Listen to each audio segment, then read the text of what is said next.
It was the hood ornament that did it. Not a text message. Not perfume. Not some late-night whispering or lipstick on a collar. Just a silver, winged emblem parked in my driveway like it belonged there. Like it had always belonged.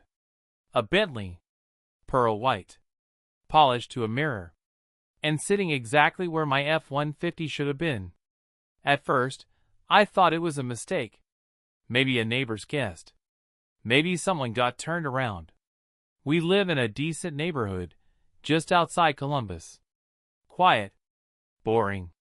Nobody drives Bentleys here. Except, apparently, whoever had just left muddy tire prints on my driveway. I stepped outside, coffee still in hand, and circled it like a dog sniffing something that didn't belong. I didn't touch it. Didn't want to.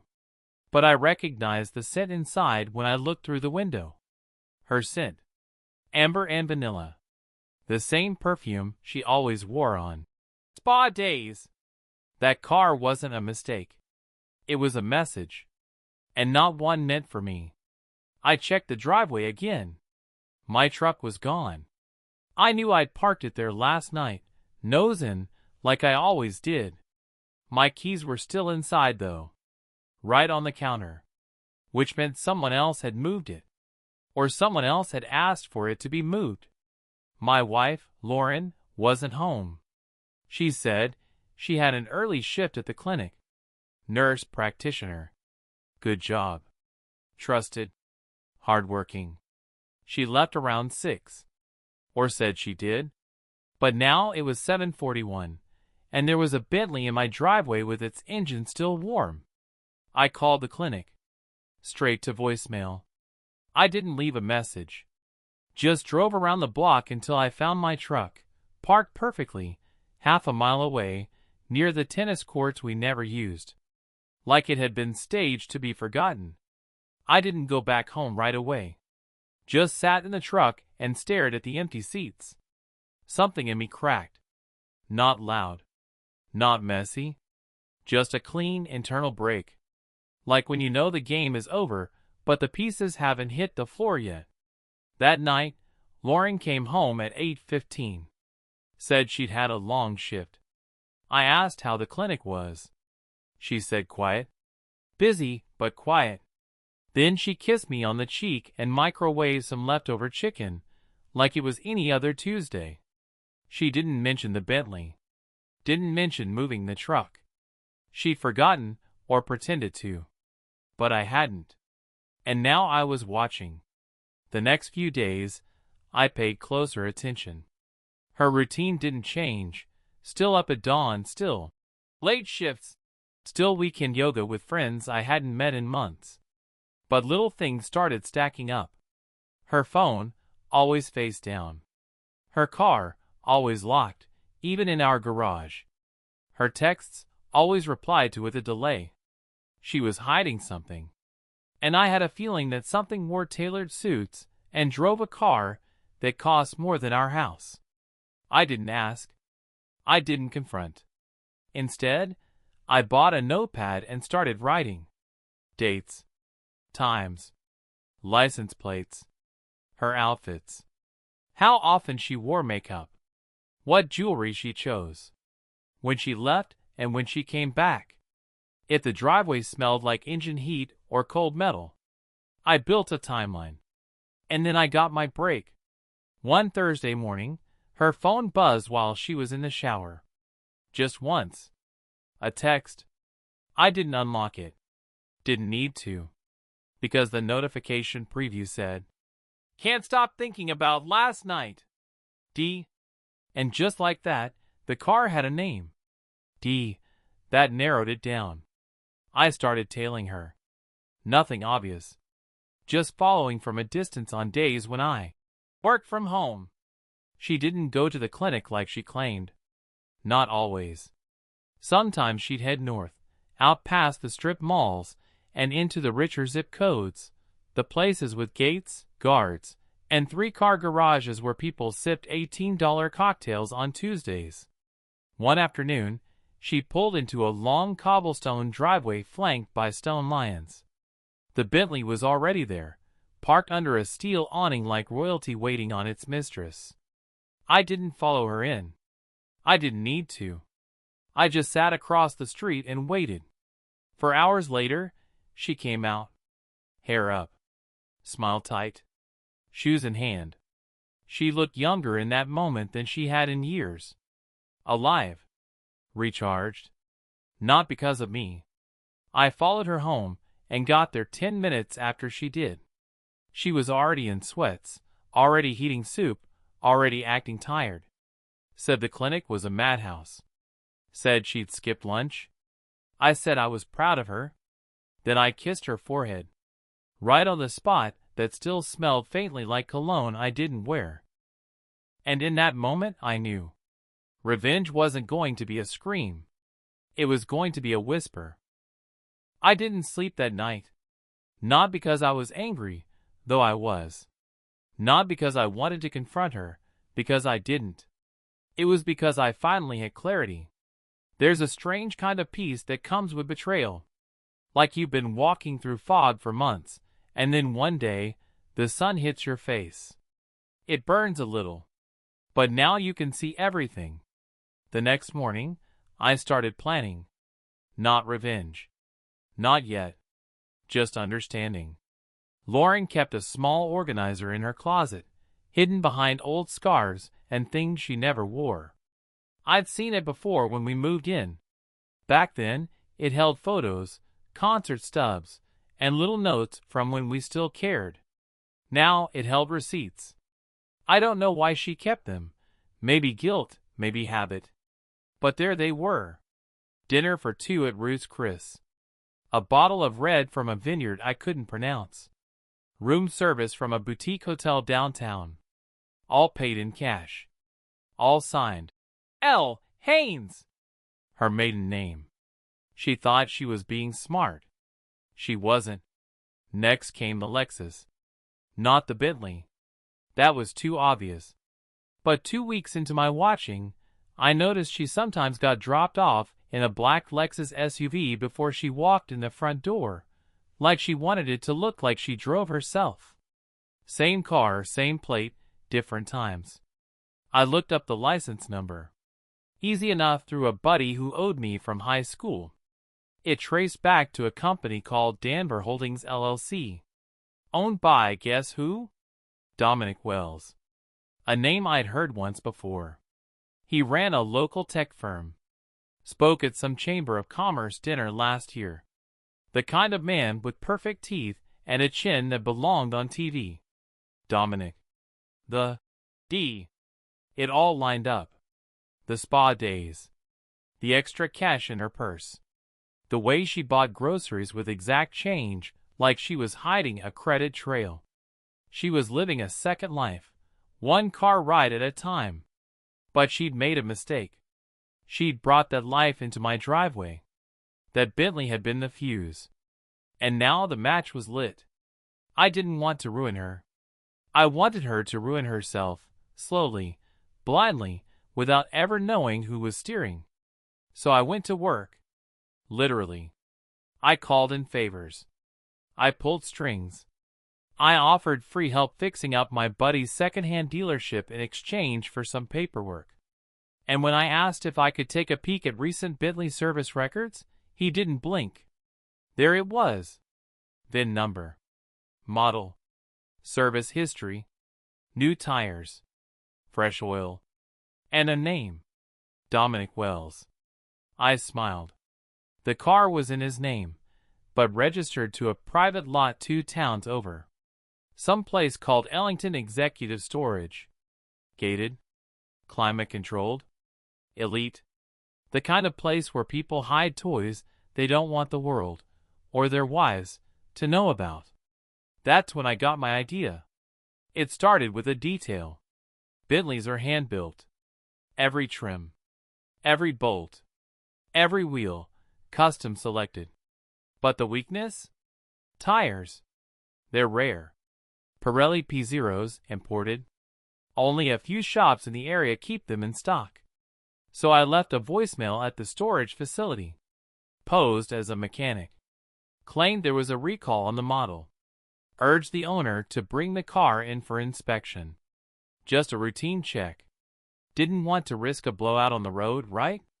I didn't leave my number. But I knew curiosity would do the rest. 2 days later, the Bentley was gone from storage. And I knew where it had gone. Because I followed it. Straight to the dealership. I watched from across the street as Dominic shook hands with the manager, handed over his keys, and climbed into a loaner car. A Hyundai. Imagine that. Luxury reduced to fabric seats and manual locks. They pulled the Bentley into the garage, and I followed the mechanic inside under the pretense of dropping off parts. I didn't touch the car. Didn't need to. I just watched as the manager noted the VIN, double-checked the tires, and typed in the recall that didn't exist.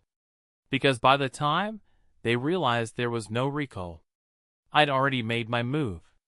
That night, Lauren came home to find a single envelope on the kitchen counter. No name. Inside, a printed photo of the Bentley at the dealership. Hood up. Wheels off. Mechanic leaning inside like something was wrong. No explanation. No note. She looked at me. Said nothing. I raised an eyebrow. Something wrong with your spa's loaner? She didn't respond. She didn't eat dinner either. I waited until she was in the shower, then went to the garage and picked up her perfume bottle from the side pocket of her car. The same scent I smelled inside the Bentley. I sprayed it once on the driver's seat of my truck. Just enough to linger. By the end of the week, Lauren stopped driving her own car. She said the engine was acting up. Funny, since the only noise I'd ever heard from that Civic was the gentle hum of guilt coasting into the garage. Now, she insisted on using my truck, said she needed the space. I handed her the keys without a word. After all, she was digging the hole herself.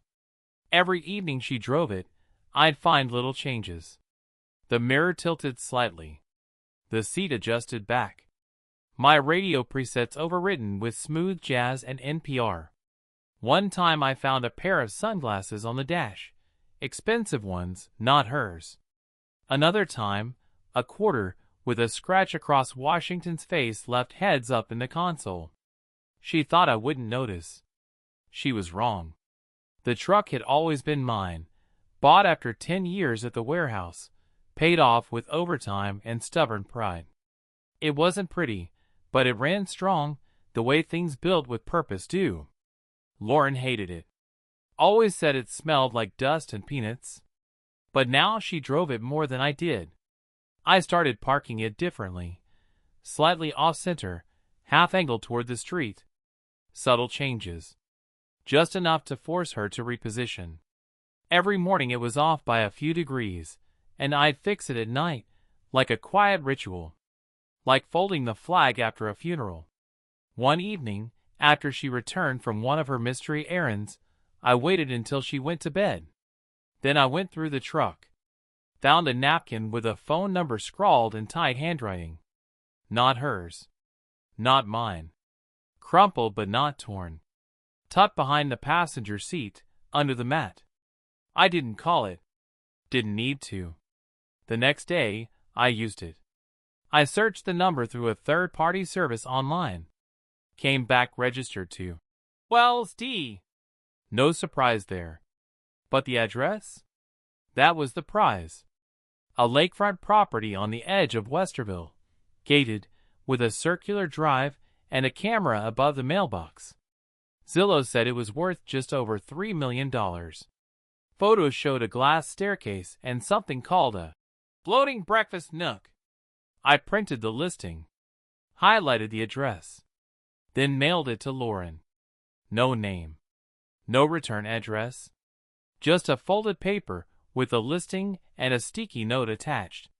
Is this where Honesty lives now? She found it in the mailbox on a Saturday. I watched her read it on the front porch. Her hands didn't tremble, but her knees did. She stayed quiet that whole weekend. No spa day. No errands. No excuses. She didn't speak unless spoken to. Didn't bring up the house. Didn't mention the envelope. But her phone stayed face down the whole time. And that told me everything I needed to know. I waited until Monday. Then I started changing the truck. Not all at once. Just details. First, I replaced the scent tree with one that matched the cologne I found once on her coat.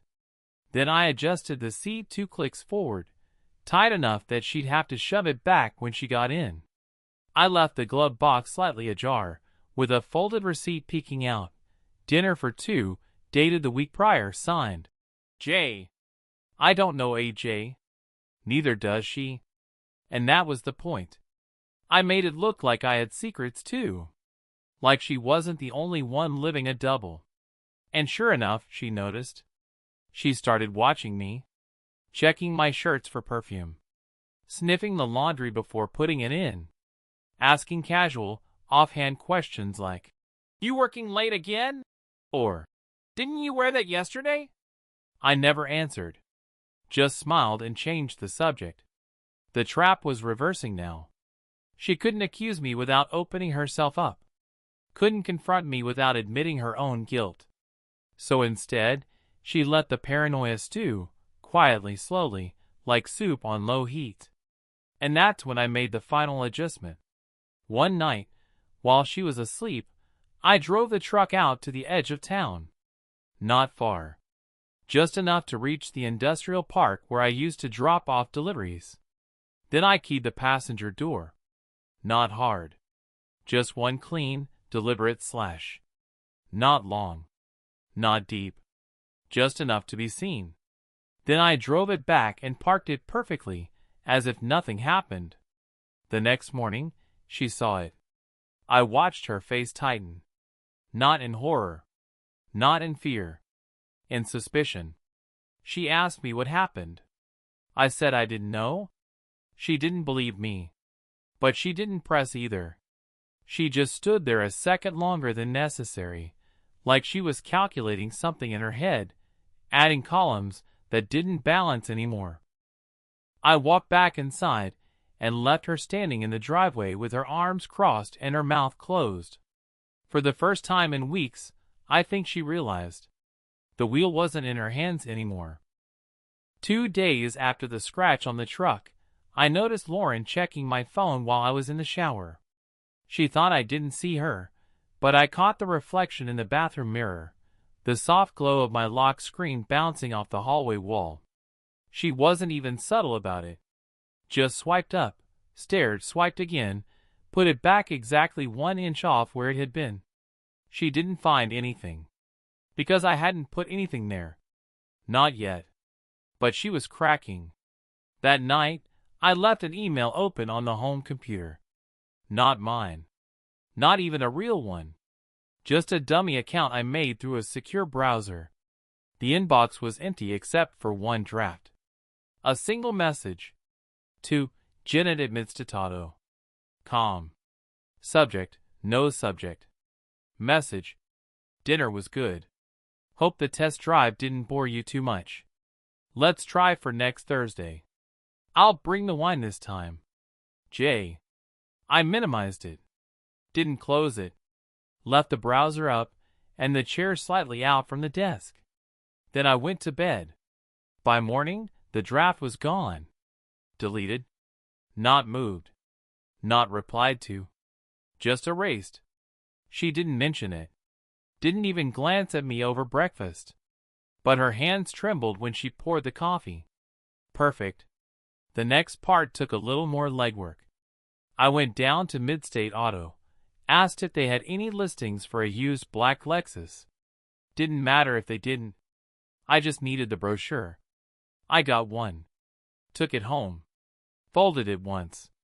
Left it in the pocket of her coat. The next day, it was gone. She didn't ask why it was there. I didn't offer. At this point, she thought I was having an affair. And that's when I finally saw it. Fear. Not just guilt. Not just paranoia. But real, sharp-edged, stomach-sinking fear. She didn't know how long I'd known, or what I might have done about it. She didn't know if she was being watched, tracked, or tested. And the worst part for her? She couldn't ask. Not without opening every door she'd spent months trying to keep locked.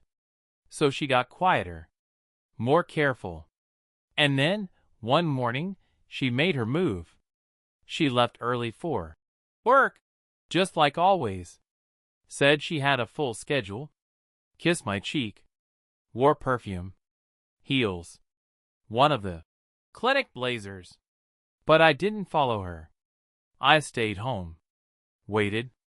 At exactly 10:13 a.m., a tow truck pulled up in front of the house. Lauren had called a mechanic to tow her Civic. She was getting rid of it, covering her tracks. But that wasn't what stopped me. What stopped me was the note she left behind, taped to the garage door. Don't drive the truck. Brakes are acting up. Getting them fixed.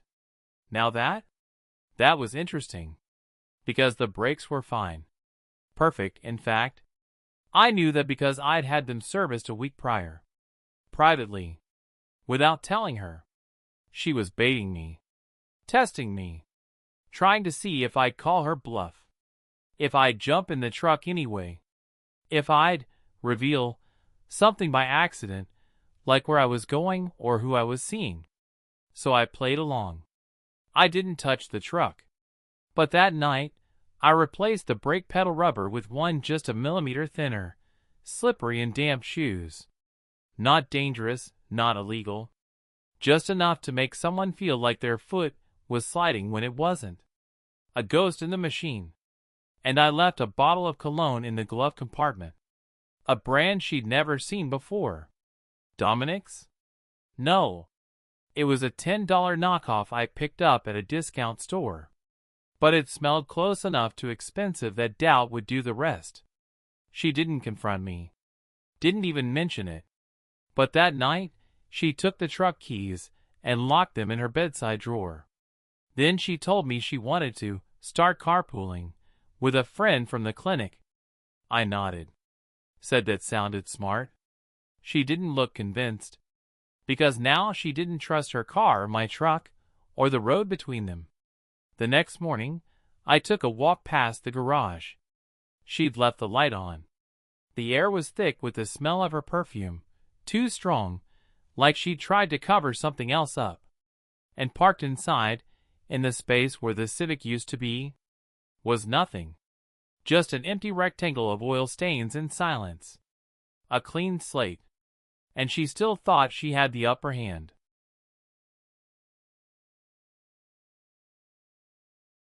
By now, the game wasn't about revenge. It was about erosion. Not just punishing Lauren, but watching her lose the grip she had on the story she'd built, piece by piece, smile by smile, lie by careful lie. Her second life wasn't collapsing all at once. It was decaying. Quietly. Invisibly. From the inside. And she couldn't stop it. She thought she still had secrets. But all she had left were guesses. That week, I started sending her packages. Plain brown envelopes. No return address. Always on a Tuesday. Just one sheet of paper each time. The first? A photo of the lake house. Different angle. A dusk shot. Warm lights glowing inside. The second? A printout of a DMV title search with Wells, Dominic, highlighted in yellow. The third? A blurry photo of her, standing on the front porch of that same house, head tilted, smiling, taken from a distance. She got them. I know she got them because the trash can in her bathroom filled with ripped paper and torn envelopes. She never said a word about them. Never mentioned them to me. But the fourth week? She didn't go anywhere. Didn't leave for the clinic. Didn't carpool. Just stayed home. Did laundry. Vacuumed. Smiled fake smiles that didn't fit her face anymore. I watched her trace a finger along the edge of our dining table for almost 10 minutes straight, like she was counting scratches that only she could see. That was when I made the call. Literally. I used a burner phone I'd kept stashed behind the old stereo. Called her cell once at 3 a.m. from a blocked number. Let it ring twice, then hung up. I did it again the next night. Then again, but this time I left a voicemail. Heavy breath. Silence. A faint car door closing in the background. She didn't sleep much after that. She started locking the front door with a chain, even while I was home. Started glancing through the peephole every 15 minutes. Her eyes got darker. Shoulders tensed all the time. She started burning candles during the day. Like fear was something you could smoke out. Then, one morning, she left a note. Short, crooked handwriting. Taking a break. Need time. Don't know when I'll be back. No. Love. No. I'm sorry. Just that. The closet was half empty. Her cosmetics gone. Laptop missing. She took her old gym bag, not a suitcase. Like she wasn't moving out, just slipping away.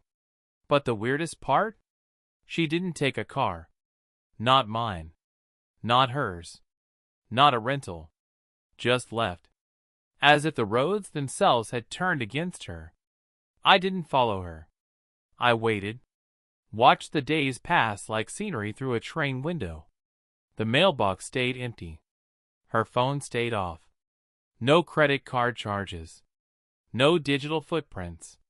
For someone who used to live online, she'd gone full ghost. But she made one mistake. She came back. Late at night. 4 weeks later. I heard the door creak open around 1:30 a.m. Soft footsteps. A zipper. A stifled cough. She thought I was asleep. She thought she could just check in, maybe pick up some clothes, or scan for signs that I'd moved on, or gone mad. But I wasn't in bed. I was in the garage. And I was waiting. When she flicked on the kitchen light, she saw the truck keys sitting on the table again, in the exact place they used to live before all of this began. No dust. No note. Like they'd never moved. I heard her walk over to them, slowly, like she wasn't sure they were real. Then I heard the front door open. She stepped outside, into the cool air, into the shadows, and I saw her through the gap in the garage door. She just stood there, staring at the truck. And for the first time, she looked at it like it had betrayed her. Like it held the answer she didn't want. Then, after a long breath, she got in. Started the engine. Pulled slowly out of the driveway. And drove off. I didn't follow her. Because she wasn't driving to anyone. She was trying to escape everyone. But no matter where she went, she'd still smell that cologne in the seat. Still wonder if the brakes were safe. Still glance in the mirror and expect to see headlights that weren't there. Because the car wasn't just a vehicle anymore. It was a confession. One she'd never given, but could never take back. Lauren didn't return the next morning, or the one after that. For 2 weeks, the house sat quiet, still, as if it had been holding its breath for too long and finally exhaled. Her closet stayed half empty. Her toothbrush never moved. But every now and then, I'd find something slightly off. The back door unlocked. A cabinet left open. A folded shirt in the laundry I didn't wear. She was checking in. Ghosting through the house, like someone afraid of her own memories. I didn't change anything. Didn't move the keys. Didn't reset the traps. I wanted her to feel like it was her house again. Like maybe, just maybe, it had forgiven her.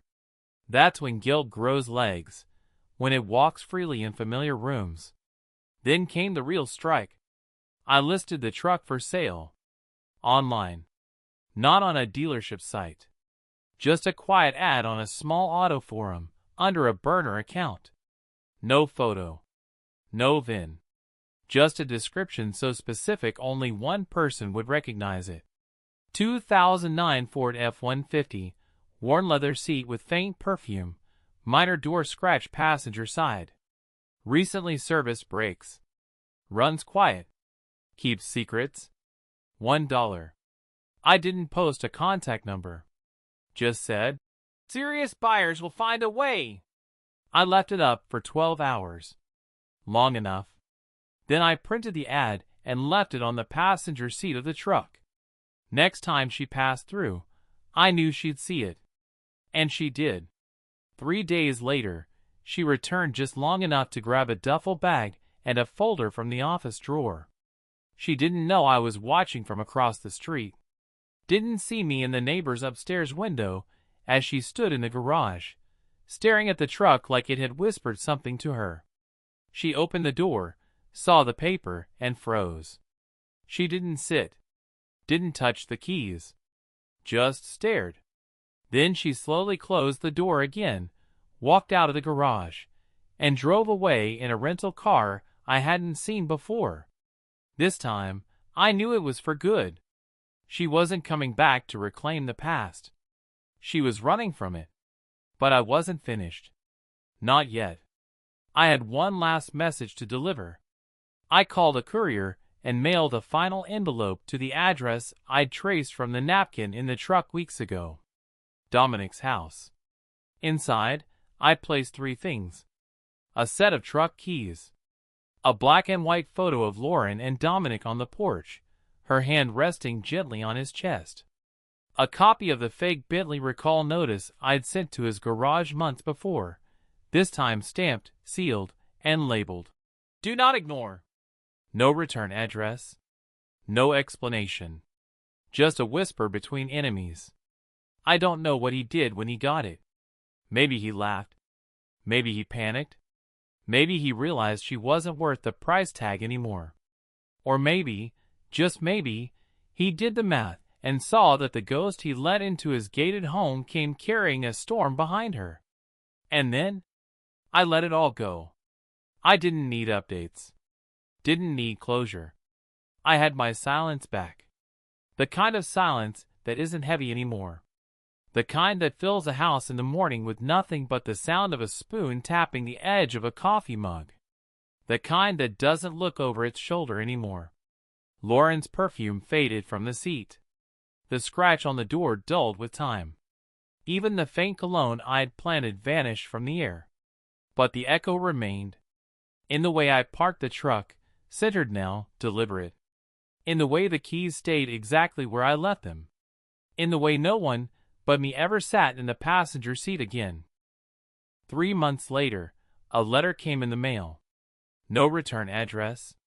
Just my name, printed cleanly in block letters. Inside was a single sheet of hotel stationery. No apology. No explanation. Just 6 words, written in her familiar handwriting. I hope you kept the truck. That was it. No signature. No postmark I could trace. Nothing else. I read it once, then twice.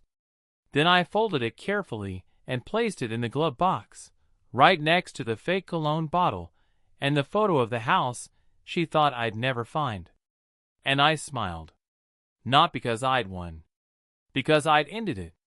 See, there's a difference between getting even and walking away with your boots clean. Anyone can shout. Anyone can smash a window or burn clothes on the lawn. But true revenge? It lingers. It becomes part of someone's story. Something they try to explain away to future lovers. Something they dream about when they hear tires crunching gravel outside their door. She's not scared of me showing up again. She's scared I never will. That every new key she holds will carry the ghost of the last one. That every quiet man in a plaid shirt will know more than he lets on. That every scent of dust and leather might come from the seat she once sat in, thinking it was just a ride. But it wasn't. It was a mirror. And I made sure she saw herself in it. Every day. I never replied to the letter. Never tried to find her. Never even mentioned it to anyone. Because some things, once completed, don't need retelling. They just need remembering. I still drive the truck. The seat fits better now. The engine runs a little rough, but honest. Some days, I think about selling it, trading it in. But then, I remember the way her hand trembled at night she came back, how she couldn't bring herself to sit behind the wheel. And I realize, this truck isn't just mine. It's the last place she ever felt like a passenger in her own life.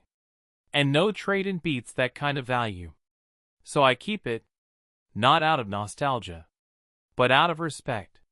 For what it cost, and for what it told me. Some trails come on 4 wheels. But the ride back? That's all mine.